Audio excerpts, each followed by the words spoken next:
Le droit à mourir, un débat, pas bankable, mais nécessaire. Le lièvre s'interrogeait sur la mort et nos droits à l'heure de rencontrer la faucheuse, ce n'est pas bankable, mais nécessaire.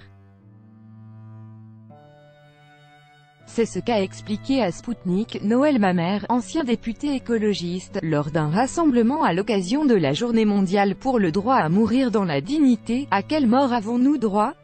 C'est la question que posaient les partisans du droit à mourir rassemblés place de la République le 2 novembre dernier, à l'occasion de la Journée mondiale pour le droit de mourir dans la dignité. Alors que les États généraux de la bioéthique ont présenté leurs conclusions cet été, 156 députés se sont prononcés en faveur d'une loi sur le suicide assisté. Un point de départ pour Noël Mamère, présent à l'appel de l'Association pour le droit de mourir dans la dignité, ADMD, le 2 novembre dernier. Il y a une majorité de députés favorables au droit à mourir dans la dignité. C'est à ces députés que nous devons nous adresser. C'est la pression par le bas, par la société, pour leur donner plus de force par rapport à un exécutif qui garde la main tremblante, estime l'ancienne personnalité d'Europe Écologie, Les Verts.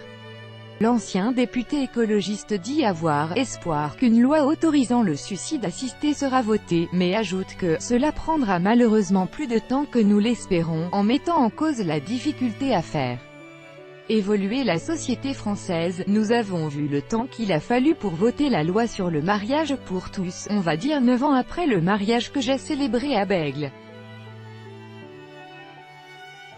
Il a fallu 9 ans de maturation et combien de manifestations contre cette revendication simple, celle de l'égalité des droits, interrogé sur la nature des opposants à la revendication simple, que lui-même défend. Noël Mamère constate qu'il s'agit d'une alliance de circonstances entre conservateurs d'origines diverses. Je pense que pour le droit à mourir dans la dignité, nous sommes confrontés au même conservatisme, sous l'effet conjugué de plusieurs religions et de la peur des hommes politiques qui sont au pouvoir d'être en contradiction avec ces religions qui sont des lobbies puissants. L'ancien député considère d'ailleurs que la France subit un décalage avec de nombreux pays européens qui, à l'image de la Belgique ou de la Suisse, ont autorisé le suicide assisté. Il appelle à rattraper ce décalage, pour éviter des tragédies humaines, rappelant que plusieurs cas tragiques d'acharnement thérapeutique sur des personnes qui demandaient même à mourir et dont les familles n'ont pas voulu qu'ils meurent.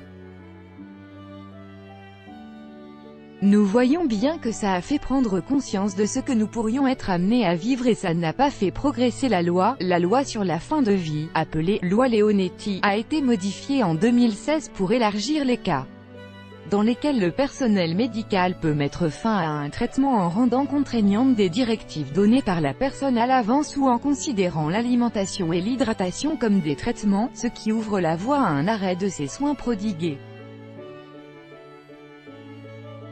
Pour autant, elle ne résout pas, selon Noël Mamère, le problème de l'égalité face à la mort. Nous mourrons tous un jour. Autant que ça se passe dans de bonnes conditions, mais surtout de manière égale. Derrière le refus du droit à mourir dans la dignité se dissimule une question d'inégalité, avec ceux qui pourront se payer le droit de mourir dans la dignité et ceux qui ne le pourront pas et qui seront condamnés à l'agonie et à des souffrances terribles. L'ancien député conclut en appelant à l'optimisme, malgré la faible mobilisation autour d'un sujet important, mais quelque peu tabou. Bon, c'est vrai, nous sommes le 2 novembre, il ne fait pas très chaud, nous ne sommes pas très nombreux. Parce que la mort, ce n'est pas bankable. La mort, un sujet peut-être pas bankable, mais bien réel et difficilement évitable.